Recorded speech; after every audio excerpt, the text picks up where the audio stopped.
मेरा नाम प्रीतम था। बचपन में ही मेरी माँ का स्वर्गवास हो गया और तब से मेरे पिता बाबूनाथ मुझे अपने साथ यहाँ ले आए थे। ये एक शानदार महल था जहाँ मेरे पिता एक माली के रूप में काम करते थे। मैंने भी 15 साल की उम्र से उनके कंधे से कंधा मिलाकर काम करना शुरू कर दिया। मेरे पिता के निधन के बाद मैं भी उसी महल में रह गया और प्रधान माली बन गया। समय की धूल ने मेरे सिर के बाल सफेद कर दिए थे। मेरी 4 बेटियां और एक बेटा था जो अभी छोटा था। पास के गांव में हमारा एक छोटा सा घर था जहां मेरी पत्नी और बच्चे रहते थे। मैं हर दिन सुबह भोर की बेला से पहले महल पहुंच जाता और शाम को सूर्यास्त के बाद लौटता था। मैंने इस महल में कभी कोई असाधारण घटना नहीं देखी थी, लेकिन कुछ समय से मुझे एक अजीबोगरीब चीख पुकार सुनाई दे रही थी। चूंकि मैं सुबह 6 बजे आ जाता था, उस समय महल के सारे निवासी गहरी नींद में होते थे। दिन में एक बार पूरे महल का जायजा लेना मालकिन का आदेश था, जो इस शानदार इमारत की मालकिन थीं। वह मुझ पर भरोसा करती थीं, क्योंकि मैं उनका बहुत पुराना सेवक था। एक दिन मैं ऊपर की मंजिल पर साफ सफाई का काम करने के लिए दूसरे नौकरों को अपने साथ ले आया। नौकर तो अपने काम में व्यस्त हो गए और मैं इधर उधर की चीजों को देखने लगा। अचानक एक कमरे का दरवाजा जोर जोर से खटखटाया जाने लगा, इतना कि सारे नौकर भी काम छोड़कर डर से दरवाजे को देखने लगे। मुझे आजाद करो, मैं यहाँ कैद हूँ। एक दर्द भरी आवाज उस कमरे से आ रही थी और साथ ही दरवाजा जोर से पीटा जा रहा था। भागो, ये कोई राक्षसी है! अचानक सारे नौकरों में भगदड़ मच गई और वे तेजी से भागने लगे। मैं वहीं खड़ा रहा। मेरी निगाहें उस ताले लगे दरवाजे पर जमी थीं। मेरा मन किया कि मैं दरवाजा खोलकर देखूं, इसलिए मैं दरवाजे की तरफ बढ़ा। लेकिन यह क्या? इस पर तो एक बहुत बड़ा और पुराना मजबूत ताला लगा हुआ था। मैं इसे तोड़ने का सोच ही रहा था कि मालकिन वहां आ गई। ये क्या हो रहा है यहाँ? कैसा शोर है? उनके आने पर मैं पीछे हट गया। एक नौकर ने डरते डरते कहा, मालकिन, इस कमरे में कोई प्रेत है। वह जोर जोर से दरवाजा पीट रही थी और एक औरत की आवाज भी आ रही थी। मैं गौर से मालकिन को देख रहा था। उनके चेहरे पर घबराहट और परेशानी के लक्षण साफ थे। तुम सब नीचे चलो, जल्दी से, उन्होंने तेजी से कहा। सारे नौकर जो इसी इंतजार में खड़े थे तुरंत वहां से भाग गए। मालकिन ने मुझे वहीं खड़ा देखा तो बोली, तुम क्यों यहाँ जमे खड़े हो? तुम भी नीचे चलो। मैं सिर हिलाकर वहां से चला गया और वह भी मेरे पीछे नीचे आ गई। सच्चाई का आरंभ और अनोखी प्रथा। अगले दिन मालकिन ने सबको इकट्ठा करके कहा कि महल के ऊपरी हिस्से में आत्माओं का निवास हो गया है, अब वहां कोई न जाए। उनके कहने की देर थी कि यह बात पूरे गांव में फैल गई। वीडियो पर आगे बढ़ने से पहले यदि आपने हमारे चैनल को सब्सक्राइब नहीं किया है तो कृपया सब्सक्राइब करें और उसके बगल में घंटी को चालू करें। लेकिन मेरा मन यह बात मानने को तैयार नहीं था। मुझे लगा कि शायद वह औरत किसी मुसीबत में थी, लेकिन मैं इस बात की पुष्टि नहीं कर सका और सोचा कि शायद मैं ज्यादा ही सोच रहा हूँ। कुछ दिन इसी तरह सामान्य रूप से बीत गए। वसंत का मौसम आ गया था और मैं नए पौधे लगाने में व्यस्त था। नए पौधे लगाने से बहुत सारा कचरा हो गया था। मैंने नौकरों को बुलाकर साफ सफाई का आदेश दिया और खुद पौधों को देखने लगा। तभी मेरे कानों में उनकी बातें पड़ी। क्या तुम्हें पता है, रात को मुझे ऊपर से बहुत अजीबोगरीब आवाजें सुनाई दे रही थीं, जैसे किसी पुरुष की डरावनी आवाज हो। एक नौकर दूसरे से कह रहा था, पुरुष की आवाज? लेकिन उस दिन तो औरत की आवाज आ रही थी। दूसरे ने जवाब दिया, हाँ, मैं भी यही सोच रहा हूँ। मालकिन ने सही कहा था, वहां आत्माओं का डेरा हो गया है, इसीलिए कभी पुरुष की आवाज आती है और कभी औरत की। मैं भी सोच में पड़ गया और अनायास मेरी नजर ऊपर उठ गई। मैंने उस शानदार महल को देखा। उसकी ऊपरी मंजिल को देखकर मैं भी डर गया। शायद यह बात सही थी, वहां सच में आत्माओं का डेरा था। सबकी तरह मुझे भी इन बातों पर विश्वास होने लगा। फिर अक्सर वे आत्माएं किसी न किसी नौकर को परेशान करने लगीं। ये सिलसिला भी कुछ दिन चला और फिर सब कुछ सामान्य हो गया। फिर महल में शादियों की रौनक होने लगी। दरअसल मालकिन सभी नौकरों की बेटियों की शादियां अमीर घरों में अपने खर्चे पर करवाती थीं। अभी भी ऐसा ही हुआ था। एक सेविका की बेटी की शादी उन्होंने एक अमीर घर में तय कर दी थी। मेरी पत्नी अक्सर कहती थी, भला कोई मालकिन किसी गरीब की लड़की की शादी इतने बड़े घराने में क्यों कराएगी? उसे विश्वास नहीं होता था। ये आश्चर्य की बात मेरे लिए भी थी, लेकिन मालकिन का कहना था कि वह यह सब पुण्य, नेकी की भावना से करती हैं। खैर, उस सेविका की बेटी की शादी मालकिन ने बड़े धूमधाम से करवा दी। वह सेविका अपनी बेटी की शादी इतने अच्छे घर में हो जाने पर बहुत खुश थी और मालकिन को आशीर्वाद देते नहीं थकती थी। लेकिन फिर अचानक कुछ दिन बाद वह महल से गायब हो गई। नौकरों में यही बात चलती रहती कि वह अचानक कैसे गायब हो गई। उसके गायब होने की क्या वजह हो सकती थी? फिर कुछ दिन बाद पता चला कि वह मालकिन से छिपकर अपनी बेटी से उसके ससुराल मिलने चली गई थी। यह बात भी मुझे नौकरों से ही पता चली थी।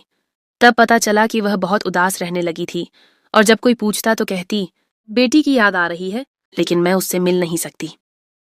असल में मालकिन ने मना कर रखा था कि अपनी बेटी की शादी के बाद उससे मिलने उसके ससुराल नहीं जाना, वरना उनकी बेटी का घर बर्बाद हो जाएगा।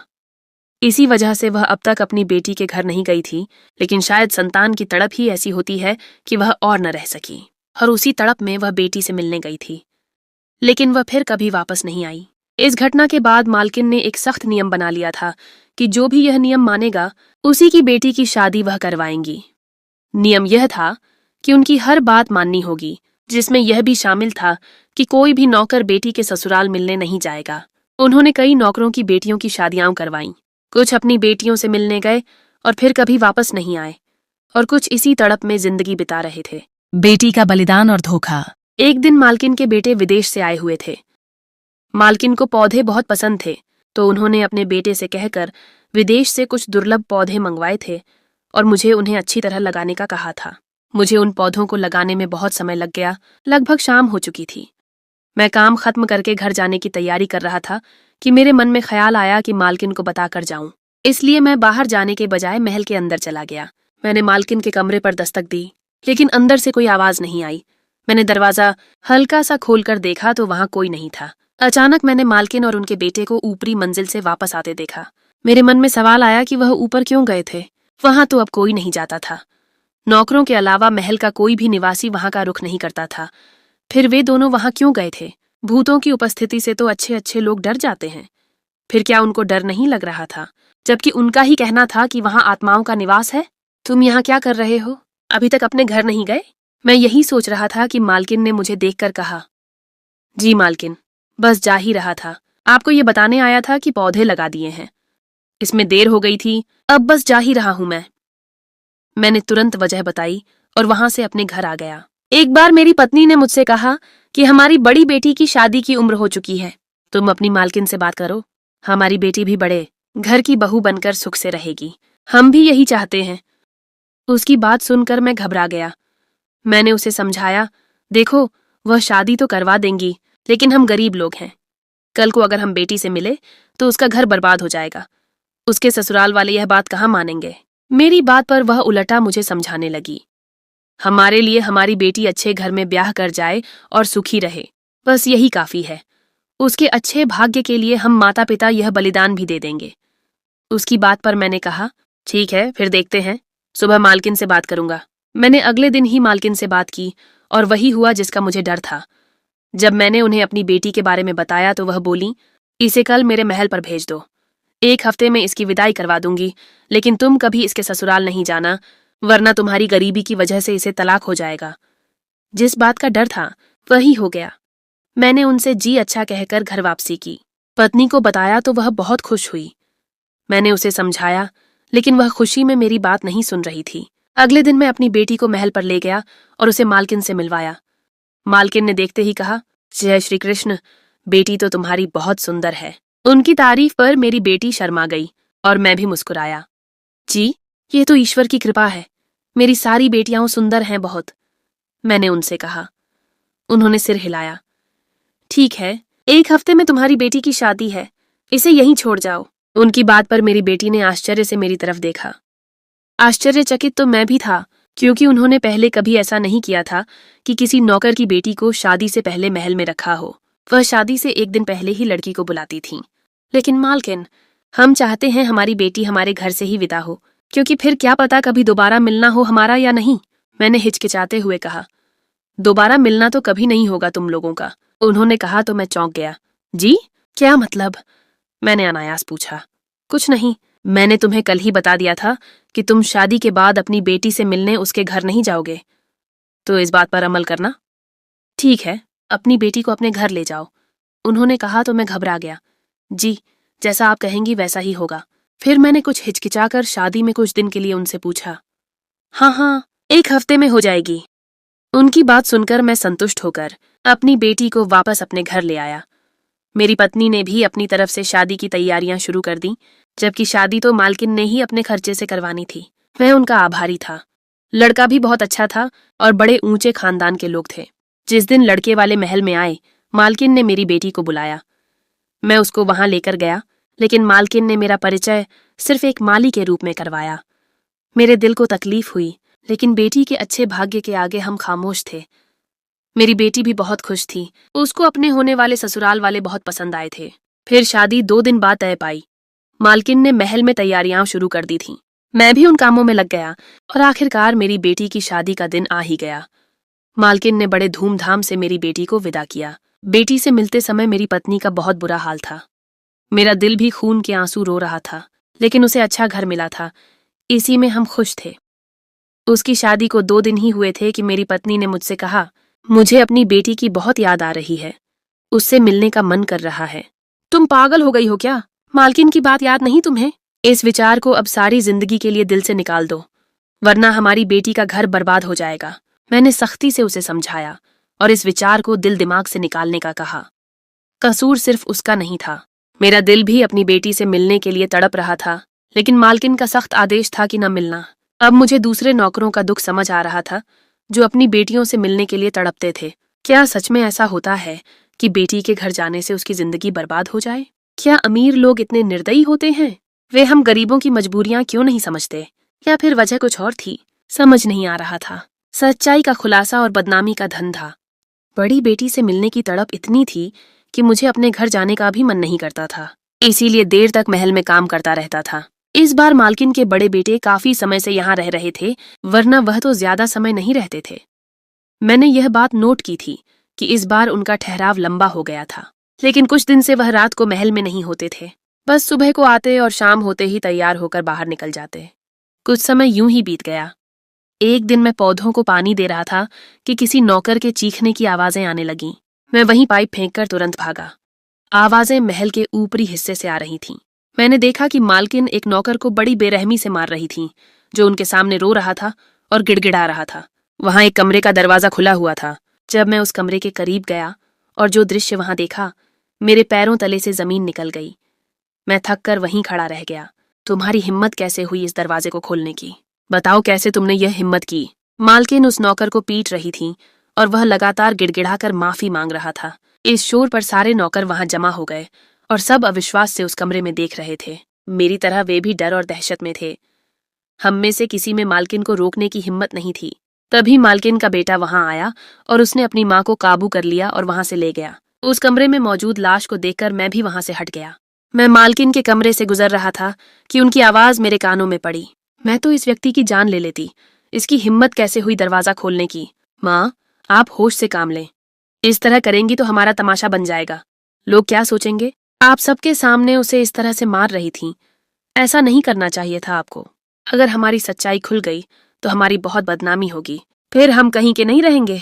होश से काम लें और कोई झूठ बनाकर उनको बताए कि इस कमरे में किसकी लाश है। मैं नहीं चाहता कि कोई हमारा राज जान ले। इसके लिए इतने पापड़ बेलने पड़े हैं, इतने लोगों को मारा है, इतनों को कैद कर रखा है, सिर्फ एक सच को छिपाने की खातिर। मैंने इतनी मेहनत की है। मैं नहीं चाहता ये बर्बाद हो जाए। आप इस नौकर को मारती नहीं, बल्कि वही करती जो हम बाकी सबके साथ करते हैं।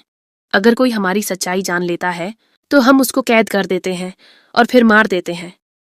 किसी को पता भी नहीं चलता, लेकिन आज आपके गुस्से ने हमें मुश्किल में डाल दिया है। मैंने मना भी किया था कि नौकरों को इस तरफ मत भेजो। लगता है भूतों वाला विचार कुछ खास नहीं था। उनका बेटा लगातार बोलता जा रहा था और मैं स्तब्ध दिमाग के साथ सब कुछ सुन रहा था। कौन सा राज था जो उन्होंने छिपाया था? लोगों को यहाँ कैद रखने और जान से मार देने की क्या वजह थी? मैं स्तब्धता के आलम में वहां खड़ा सोच रहा था कि बाकी नौकर रोते हुए वहां से गुजरे। मैंने अफसोस से उन्हें देखा और उनके साथ ही वहां से गुजर गया। वे सब आपस में उस कमरे में मौजूद लाश का जिक्र कर रहे थे कि वह वहां क्यों थी और उसे क्यों मारा गया। मैं खामोश था। अगले दिन मालकिन ने हम सब नौकरों को इकट्ठा किया और कहा, जो भी कल हुआ वह इस महल से बाहर नहीं निकलना चाहिए, वरना। और हाँ, जो लाश उस कमरे में मौजूद थी वह मेरा नया नौकर था। आज ही आया था। मैंने उस पुराने नौकर को कहा था कि उसे काम समझा दे, लेकिन मुझे नहीं पता था कि वह ऐसा करेगा। इस नए नौकर की हत्या उसने की है। मैंने खुद उसे रंगे हाथों पकड़ा था, तभी उसको मारा। अब इसकी सजा यही है कि इसे कैद कर दिया जाए। हत्या कोई सामान्य बात नहीं। कल को वह हम में से भी किसी की हत्या कर सकता है, इसलिए इसे कैद कर दिया गया है। अब सब जाओ, अपना अपना काम करो। उन्होंने हम सबसे कहा, लेकिन मुझे उनकी बात पर बिल्कुल विश्वास न आया, क्योंकि मैं सुन चुका था कि उनका कोई राज है, एक सच है। लेकिन उन्होंने अपनी हत्या का आरोप उस निर्दोष नौकर पर लगा दिया था जिसने उनका राज जान लिया था। क्या था वह राज? क्या बात हो सकती थी? मैंने बहुत कोशिश की जानने की, लेकिन जान न सका। इधर मेरे घर में मेरी पत्नी बड़ी बेटी की यादों में दुखी थी। मैंने सोचा क्यों न फेश बदलकर उसे देख आऊं और फिर अपनी पत्नी को उसकी खैरियत की खबर दूं। वैसे भी मेरी बेटी की शादी को 1 साल हो गया था। तो फिर मैंने अपनी सोच पर अमल किया और एक साधु का वेश बदलकर बेटी से मिलने चला गया। उसके घर का पता मुझे मालकिन ने पहले दिन ही बता दिया था, लेकिन वहां पहुंचकर मेरे सिर पर आसमान टूट पड़ा जब मैंने वह जगह देखी। यह तो एक खाली निर्जन मैदान बना हुआ था, जहां घर तो दूर की बात, कोई दीवार भी नहीं थी। मैंने आसपास के लोगों से पूछा, क्या यहाँ एक घर था? क्या किसी ने इसे टुड़वा दिया है? लेकिन सबने कहा, पागल हो तुम, यहाँ दूर दूर तक कोई घर नहीं है। ये एक सड़क है, सड़क किनारे किसका घर होगा भाई? मैं लुट और उजड़े हाल में वापस घर आया। पत्नी ने पूछा तो मैंने सारा किस्सा कह सुनाया और मालकिन के बारे में भी वह सब बता दिया। वह तो रोने लगी और कहा, चलो मालकिन से पूछते हैं कि उन्होंने हमारी बेटी के साथ क्या किया है। मुझे भी उसकी बात ठीक लगी, क्योंकि वही सब सच बता सकती थी। अब हम दोनों पति पत्नी मालकिन के पास पहुंचे और जब अपनी बेटी के बारे में सवाल किया तो उन्होंने पहले तो मानने से ही इनकार कर दिया, लेकिन आखिरकार बोली, अगर आधा सच जान ही गए हो तो पूरा सच भी बता देती हूँ। तुम्हारी बड़ी बेटी बहुत खूबसूरत थी। मुझे तो वह बहुत पसंद आई थी और दुर्भाग्य से मेरे बेटे को भी पसंद आ गई थी। लेकिन मैंने अपनी इज्जत रखने के लिए तुम्हारी बेटी की शादी तो करवा दी थी, लेकिन मेरा बेटा इस बात से खुश नहीं था। उसको तुम्हारी बेटी चाहिए थी। तो क्या था? बस उसके तथाकथित पति से उसको खरीदकर मैंने अपने बेटे के हवाले कर दिया। तुम्हारी बेटी बहुत संस्कारी थी, उसको मेरे बेटे के साथ ज्यादा समय बिताना नसीब नहीं हुआ। तो फिर उनकी बात पर हम दोनों दम साधे खड़े थे और उन्होंने उससे आगे जो कहा, हमें ऐसा लगा कि महल की छत हमारे सिर पर आ गिरी हो। हम दोनों जमीन पर गिर गए। मेरी पत्नी वहीं दहाड़े मारकर रोने लगी और मैं पत्थर बना बैठा रहा। मेरी आंखें सूखी थीं। जिस बेटी के अच्छे भाग्य के लिए हमने मुड़कर उसका हाल तक न जाना, वह हमारी बेटी। इससे आगे सोचकर ही मेरी रूह कांप गई। अगली बात उन्होंने यह कही थी, तो बस चल बसी ऊपर। अब तो 1 साल हो गया है उसे मरे हुए। ऐसा क्यों किया आपने मालकिन? क्यों मेरी बेटी के हत्यारे हैं आप लोग? मैं गुस्से से चिल्लाया। अरे भाई, किस्मत अच्छी थी तुम्हारी बेटी की कि उस पर मेरे बेटे का दिल आया था, वरना तो हम लड़कियों को कोठों पर बेच देते हैं। ये हमारा धंधा व्यवसाय है। ये शादी तो एक बहाना है। हम तो झूठा मूठा नाटक करते हैं। असल में हम उनको बेचकर उनकी कीमत वसूलते हैं।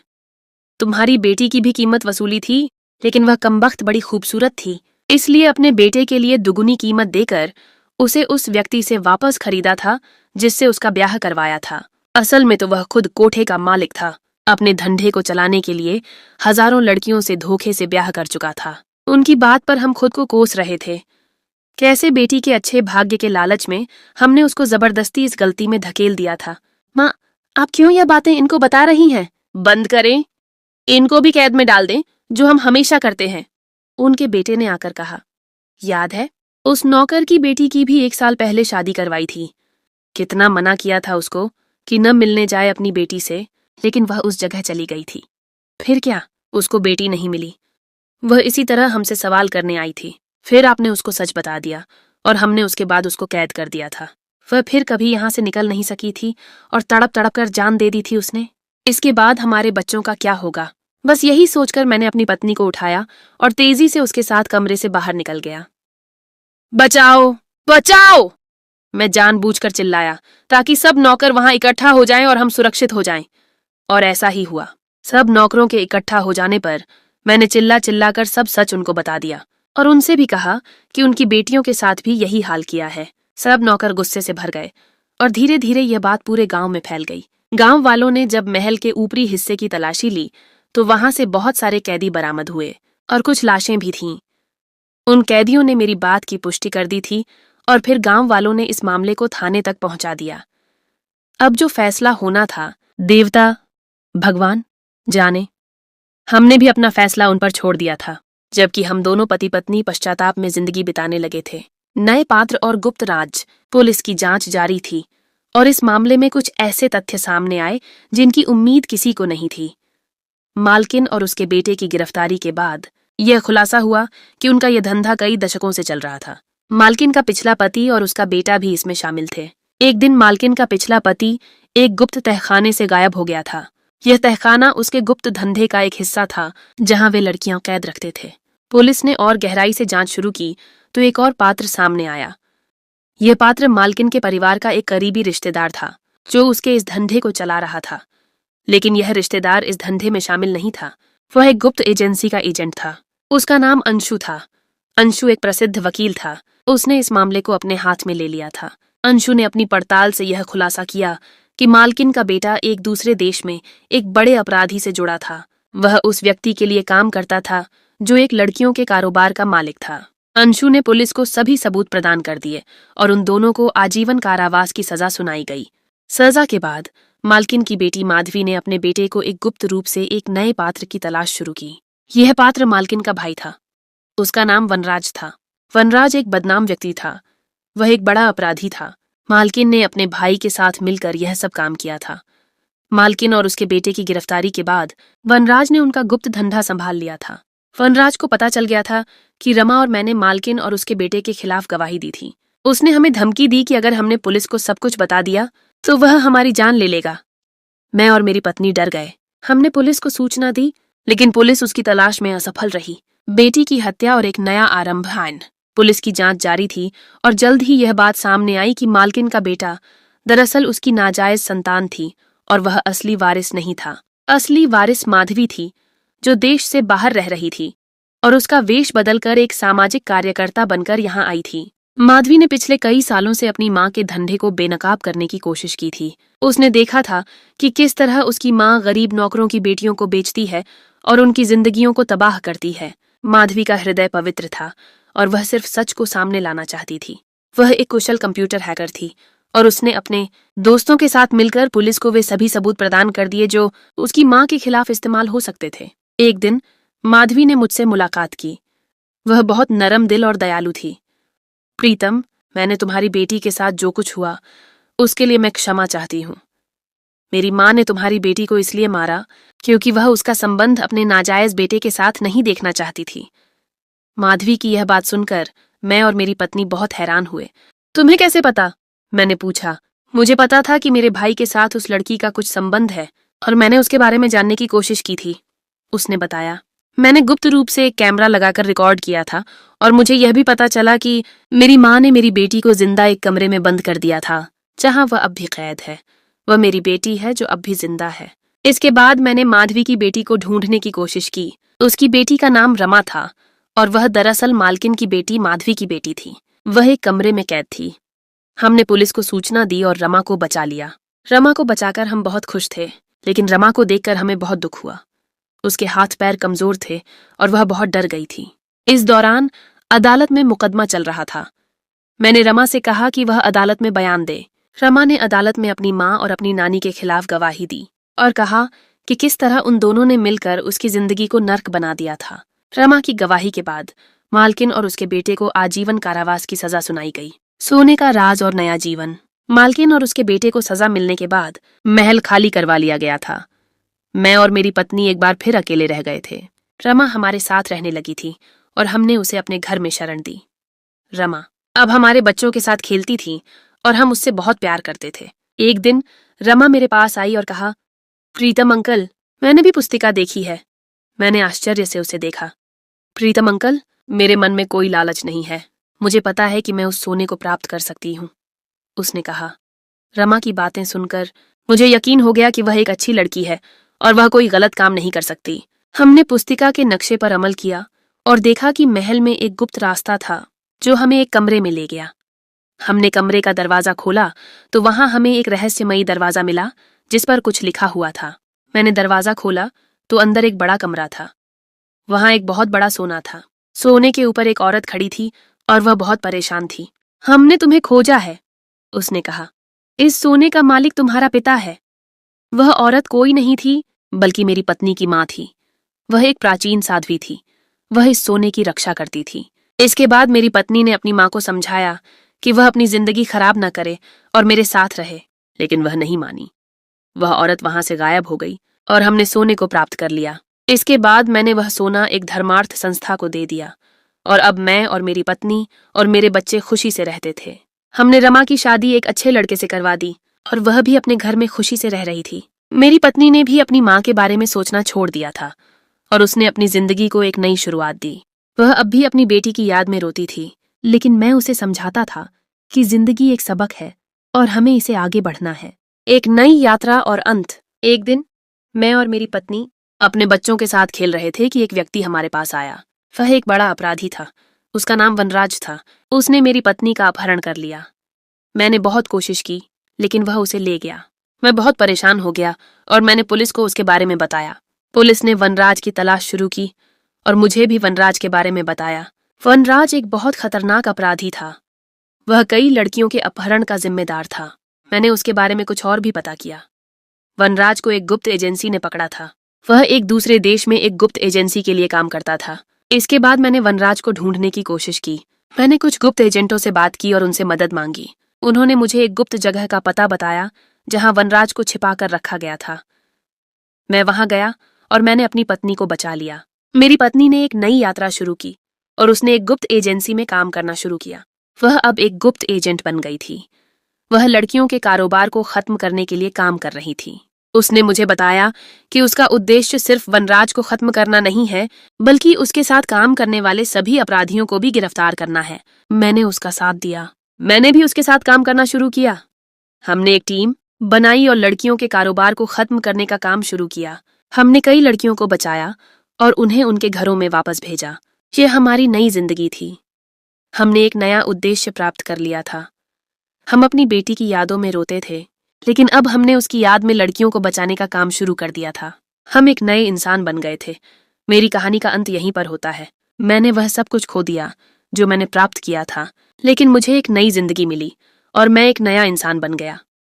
मैंने सीखा कि जिंदगी में कोई भी चीज बिना मेहनत के प्राप्त नहीं होती और हमें हमेशा मेहनत करनी चाहिए।